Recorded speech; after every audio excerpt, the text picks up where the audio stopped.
अभी आपको अहम खबर से आगाह करेंगे। वज़ीर आज़म का सऊदी अरब रवानगी से कबल अहम कदम। हुकूमत को किसानों से गंदम की फौरी खरीदारी का हुक्म दे दिया। गंदम खरीदारी का हदफ बढ़ाकर 1.8 मिलियन मैट्रिक टन कर दिया। पास्को को गंदम खरीदारी का हदफ बढ़ाने का हुक्म दे दिया। मजीद तफसीलात जानेंगे फहद चौधरी से। जी फहद, आगाह कीजिएगा।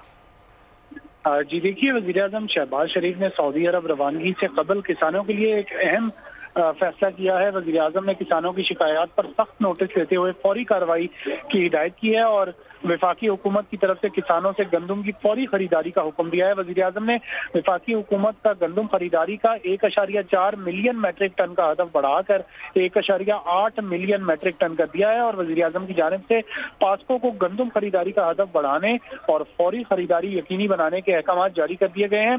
और इसके अलावा गंदम की खरीदारी के हवाले से पास्को को शफाफियत और किसानों की सहूलत को तरजीह देने की हिदायत की गई है और किसानों की गंदम खरीदारी से मुतालिक मुश्किलात को देखते हुए वज़ीर आज़म ने सऊदी अरब रवानगी से कबल ये फैसला किया। जी ठीक है फहद, आपका बहुत शुक्रिया। सब्सक्राइब करें और बेल दबाएं ताकि कोई खबर रह न जाए।